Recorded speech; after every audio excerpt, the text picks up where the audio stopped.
Voltando aqui à vaca fria do templo, do santuário, das pedras, da idolatria temático-religiosa, da adoração à adoração, da adoração ao louvor da adoração aos levitas cantores, da adoração aos líderes da religião. Tudo é adoração. Só Deus não é adorado. Só a verdade não é contemplada. Só a sinceridade não é rasgada.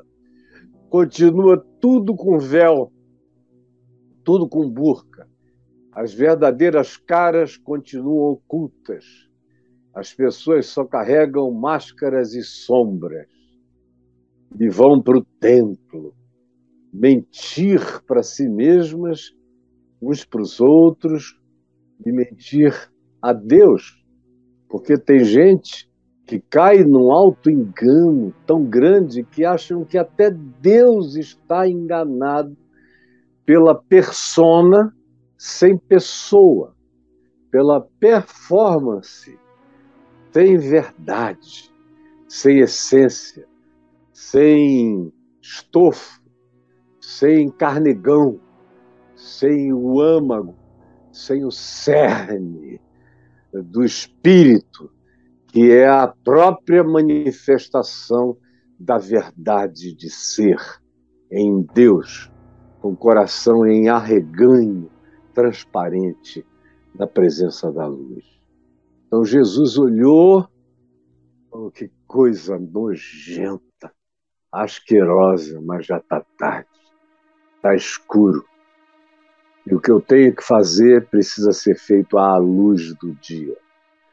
Aí, no dia seguinte, quando eles saíram de Betânia, que era só voltar, fazer o mesmo caminho, do outro lado do Monte das Oliveiras, ou melhor, no cantinho ali da montanhazinha de Betfagé, que emenda com o Monte das Oliveiras, só descer um pouquinho já é a aldeia de Betânia até o dia de hoje. Então ele foi para lá dormir na casa dos amigos, Marta, Maria e Lázaro, descansar. No dia seguinte, quando eles voltaram cedo, sem terem comido nada, Jesus teve fome.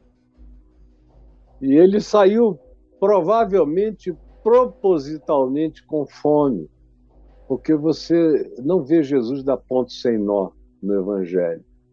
Tudo que ele deixa para amanhã, ele já viu hoje.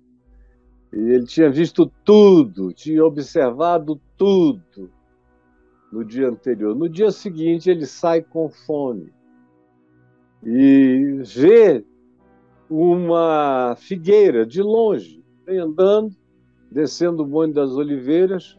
Essas figueiras estão até hoje lá, na subida, perto do tanque de Siloé, tem 2 ou 3 figueiras enormes, muito antigas. Eu já as conheço desde os anos 70, elas estão lá, dando fruto, e muita folha, dependendo da época do ano. Eu já comi dos frutos dela, dessas figueiras do sopé de Jerusalém. Jesus viu de longe aquela figueira, ficou admirado, porque ela estava cheia de folhas. Aí ele foi ver se nela, porventura, já que ela estava cheia de folhas, ele acharia algum fruto. Há um detalhe botânico a ser esclarecido, é que a figueira é uma planta que dá primeiro o fruto. Ela dá a folha depois. Primeiro o fruto começa a brotar, sabe, jabuticabeira? E você vê o frutinho ali no galho. Às vezes ela está até sem tanta folha, mas está cheia de fruto. A figueira também. Só que ela dá muito fruto sem precisar ter folha nenhuma, quando ela está no processo da frutuação, da frutuosização, do frutuamento, da produção do fruto, da frutuosidade. Então, geralmente não tem folha. Mas quando tem folha, eventualmente tem fruto, já que a folha vem depois do fruto. E a folha vindo depois pode até encobrir algum fruto que não tenha sido apanhado pelos homens ou comido pelos pássaros. Aí Jesus disse: bom, não é época de fruto, não é época de figo. Todas as figueiras do Monte das Oliveiras estavam sem folhas, estavam secas, porque não era tempo de fruto. Primeiro viria o fruto, depois a folha. Mas essa figueira que estava ali no sopé, no caminho para o templo, estava na época da não frutuosidade, cheia de folha, como se ela tivesse dado muito fruto. E equivalentemente à quantidade de frutos que ela já tinha dado, ela tivesse folhas em abundância. Tantas que Jesus disse: deve ter fruto aí dentro ainda. Vou abrir as folhagens, é uma árvore densa de folhas, e vou procurar o fruto que deve estar aqui, eu vou matar a minha fome. E ele foi e procurou. Veio de longe ver, olhou, ver se acharia alguma coisa, mas aproximando-se, quanto mais ele observava, note a palavra anterior, do verso 11, ele observava tudo. Quanto mais perto ele chegava, quanto mais ele observava, mais ele via que não tinha nada. Quando ele se aproximou, quando ele chegou junto, ele não achou nada senão folhas, porque, como eu já disse, não era época de frutos. Era um faz de conta, era só um arremedo, era um teatro botânico, era só performance vegetal, não carregava o fruto. E tem mais, numa época de verdade, de sinceridade de todas as figueiras, porque estavam todas sem folha e sem fruto, já não era essa época, teriam que esperar a estação voltar, aquela, todavia, estava ali fazendo de conta que para ela não tinha tempo ruim, não tinha o prazo do fruto, não tinha estação de renovação, de regeneração dos significados da própria planta, no que dizia respeito a se renovar para produzir mais. Não, ela era uma demonstração dos fariseus da religião, da hipocrisia do templo, da religião, de tudo que Jesus tinha observado de perto. E esperou para o dia seguinte. E o dia seguinte já começa com essa metáfora, já começa com essa realidade. Então Jesus olhou para aquela figueira mentirosa, enganosa, que representava o Israel dos dias dele, que se identificava com a figueira. Israel dizia que eles eram uma figueira bendita de Deus. É por isso que em Romanos, no capítulo 11, Paulo diz que nós, os gentios, os pagãos, fomos enxertados na oliveira verdadeira, embora nós fôssemos uma oliveira brava. Então, essa ideia do enxerto existe da oliveira e existe em relação à figueira. A figueira era uma representação gostosa, frutuosa, cheia de sombra, de acolhimento, do que Israel dizia que ela era para a vida e para o povo de Israel, só que era mentira, hashtag só que não. E aqui, Jesus vê a ilustração dessa mentira, desse engano, dessa fantasia, porque não era época de frutos, mas ela fingia que estava vivendo outra realidade, estava atravessando os tempos sem precisar se renovar, porque ela já era um renovo vivo, ela já não precisava mais dos ciclos da vida, não precisava mais nem de Deus, ela tinha vida dela própria. Ela fazia a estação de si mesma. Aí Jesus entra no templo e faz tudo o que ele tinha observado e esperou para o dia seguinte. Ele expulsou dali os que vendiam, compravam, derrubou as mesas, virou, abriu as gaiolas das pombas, soltou pombas de sacrifícios aos milhares, foi uma revoada sobre o Templo de Jerusalém.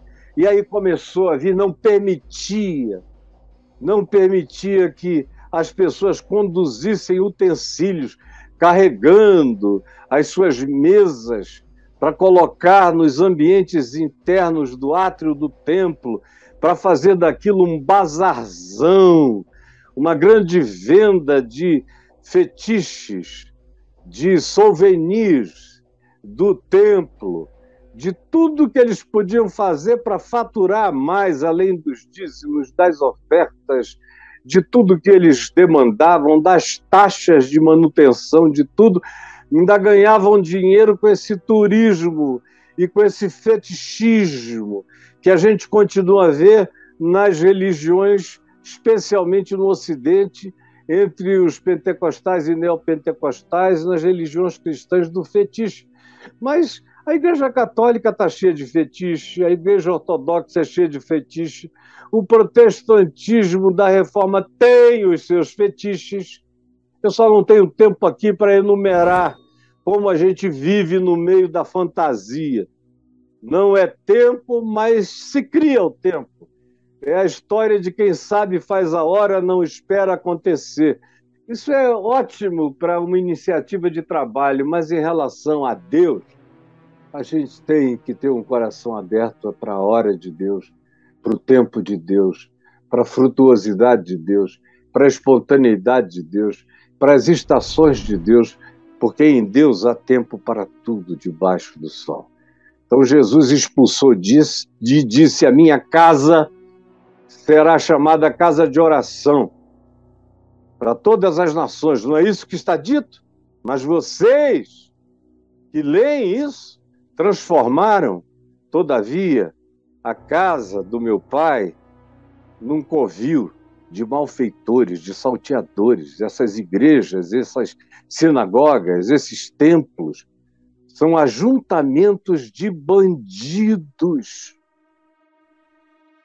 E os principais sacerdotes, claro, que eram os principais bandidos, e os escribas, que eram os teólogos, os acadêmicos, os que propunham as teologias, os catecismos e os usos e costumes, ouviam essas coisas e procuravam um modo, um jeito de acabar com ele, de calá-lo para sempre, de tirar-lhe a vida, pois tinham medo dele, medo da verdade, da liberdade, da soltura absoluta desse ente andante, da verdade ambulante, do logos divino atravessando a história humana. O temiam, porque toda a multidão se maravilhava da sua palavra, do que saía da boca dele. Tudo que ele dizia era luz, e vinha banhando de maneira insofismável e irrefratável, irretorquível. A verdade chegava com a suavidade das brisas, mas a inafastabilidade das forças e fenômenos invencíveis. E entrava nos corações. E aí, as autoridades diziam: a gente tem que matar esse cara. Ele se tornou insuportável e tinham medo dele, porque o povo se maravilhava da verdade espontânea e simples que brotava dele. Então, quando chegou a tarde, outra vez, Jesus saiu da cidade. Quando eles iam passando, pelo mesmo lugar que eles tinham passado pela manhã, eles viram aquela figueira da manhã, que Jesus tinha procurado frutos nela, porque ela era uma mentira, um engano. Ela fazia uma propaganda, um marketing de frutuosidade. Frutuosidade era o marketing dela. Fruto todo dia, culto o dia inteiro, não para nunca. Crente não fica triste, não chora, não tem estação diferente. Tá lá, Só fachada e mentira, só folhagem. Jesus tinha dito: nunca mais nasça fruto de ti. Ninguém, em tempo algum, vai comer fruto de ti jamais, porque tu és uma mentira existencial. É só o que tu és. Então, quando ele passa a tarde, Pedro olhou para a figueira e falou: mestre, olha a figueira que tu amaldiçoaste. Olha lá, ela secou. Secou. Aí Jesus disse: Pedro, poxa, cara, tenha fé em Deus. Eu não mandei secar, secou. Eu não falei, a minha palavra não volta vazia, se cumpre. Secou. E não vai nascer mais fruto dela. E aí ele fala aqui de fé. Aproveita e fala. Vocês são pessoas que precisam crer no que vocês confessam como palavra da fé, baseada no espírito da fé, baseada no evangelho, baseada na verdade, porque amaldiçoar essa figueira não foi um capricho de Jesus, foi uma metáfora que aludia ao que ele fez e ao que ele faria. Isso aqui é uma ilustração concreta, é uma metaforia absolutamente palpável. Então ele prossegue e fala de fé, afirma que sem fé não acontece absolutamente nada, mas que se a gente viver pela fé, a gente vai levar sustos extraordinários. E que quando a gente anda em fé, a gente tem que crer antecipadamente que já recebeu as coisas. A fé não é uma loteria, é uma convicção, é uma certeza de coisas que se esperam, convicção de fatos que se não veem. E ele estimula os seus discípulos a isso. Mas então, quando eles saíram dali, eles chegaram na cidade, regressaram para Jerusalém no dia seguinte, e os principais sacerdotes e os escribas e os anciãos vieram lhe perguntar com que autoridade ele fazia aquelas coisas, expulsava e fazia tudo o que tinha feito. E ele começa o diálogo, é uma pergunta cretina, para a qual vem uma resposta divina, e Jesus vai ensinar daqui para frente, direto, para esse pessoal e para nós também, uma realidade incontestável. É que não adianta a gente tentar viver a existência das figueiras folhosas, porque Deus procura frutos e não folhas, não coberturas. A nudez da figueira verdadeira não será castigada. Agora, as coberturas, as folhagens, desde o Éden, que os humanos estão tentando se cobrir, se vestir com folhas de figueira. Você lembra? Adão e sua mulher pegaram as folhas largas da figueira e amarraram, fizeram uma tanguinha para cobrir as genitais deles. Desde o início, é uma manifestação arquetípica de tentativa de se cobrir que os humanos têm e que Israel manteve. Jesus retoma a figura do Gênesis, da figueira, usada para ser tapadeira da nudez, e diz: vocês não são vestíveis.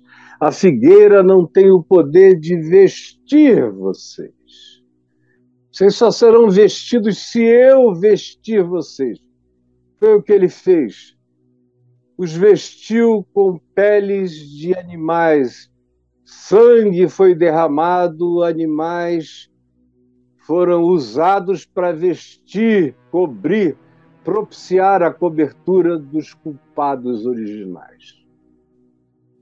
Justificados por Deus, vestidos por Deus, revestidos por Deus.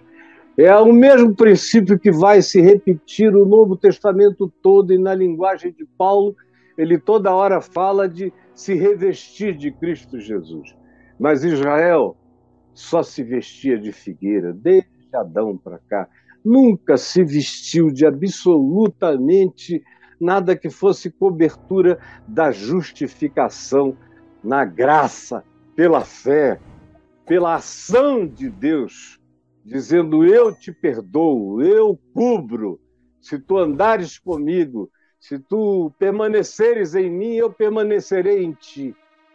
Mas não, eles queriam vida própria, mecânica, autonomia, Deus sob controle, Deus no sistema, Deus funcionando conforme os botões da conveniência. Até a figueira, Israel, dava folha o ano inteiro e fruto. Ninguém quer saber de fruto. A gente está interessado na aparência das coisas. E é exatamente isso que estava acontecendo lá, e é o mesmo que aconteceu em toda a história da igreja e que acontece aqui entre nós. É um festival de folhas. É esse complexo de Adão de se vestir com folhas de figueira, sem apresentar fruto de vida, sem crer que quem me cobre, quem me veste, quem me justifica é o Senhor. E é a grande tentação da religião, é fazer o cara não ser justificado por Deus nem pela fé.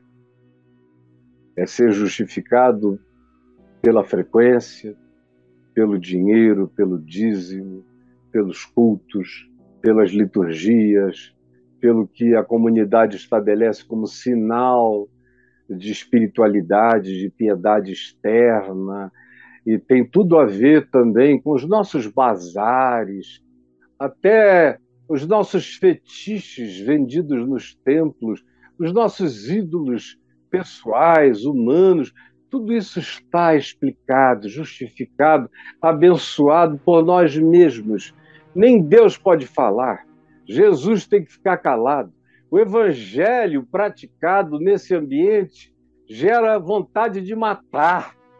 Quando eles veem alguém vivendo o evangelho, praticando o evangelho, expondo o evangelho, desmascarando a mentira deles, do templo, do santuário, da religião, eles ficam com ódio, ficam com inveja, porque essa palavra não os habita.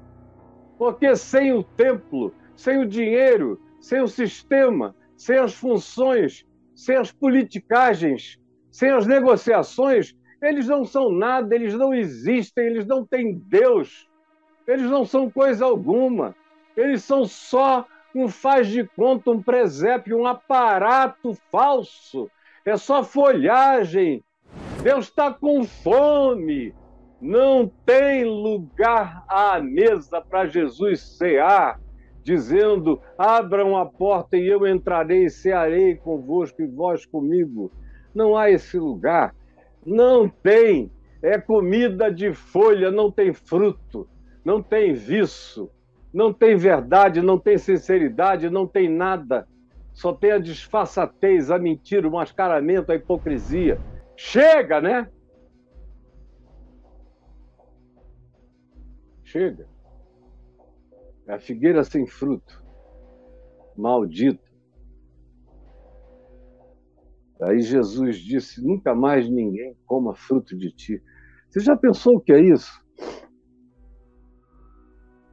E ele estava falando de Israel. E para nós ele fala da gente que se diz o Israel espiritual de Deus.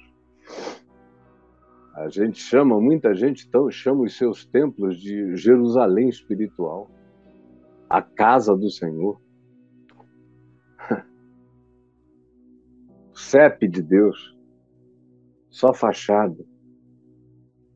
Mas já pensou o que é Jesus dizer? Nunca mais coma ninguém do teu fruto. Você entra, você sai, você vai, sai com fome, sai com fome, sai com fome. canta, pula, grita, geme, rebola, reteteia e se arrebenta no chão, rola para lá, rola para cá, sobe paredes de costa, grita, faz leãozinho, dá gargalhada, faz qualquer loucura. Toda a insanidade do hospício religioso você assume, mas é só folha, só folha. Deus continua com fome na tua vida. Não tem o que comer em ti. Não tem o fruto da sinceridade, da verdade, do quebrantamento. Não tem a produção do fruto do Espírito Santo, que é amor, alegria de Deus verdadeira, paz, bondade, longanimidade, fidelidade, mansidão, domínio próprio, capacidade de dizer não ao ego inflado, aos narcisismos que querem brotar, às tentações de glórias mentirosas que a gente quer exaltar. Sem essa presença da verdade em nós, o que fica é só aquilo que Deus disse a Adão, que disse a Adão: não cobre a nudez de vocês. Deus continua passando com fome, não há fruto. A busca, a mão de Jesus que se estende, não acha nada em vocês. E não queira, nem você, nem eu, não queiramos nós ouvir isso. Nunca mais ninguém coma fruto de ti, ninguém. Porque aí de dentro da tua vida não sai mais nada de vida de Deus. Quem me dera todos os líderes cristãos do Brasil e do mundo inteiro estivessem ouvindo essa palavra simples, simples, simples, que qualquer criança entendeu. Mas que eles não entendem nunca. E os que entendem não estão nem aí por causa e para o que compreendem. Por uma razão simples. Como eu tenho dito esses dias, eles usam o nome de Deus, mas eles são ateus. Eles não creem. Eles preferem matar quem fala o Evangelho do que assentir em espírito e em verdade com a palavra que sai da boca de Deus.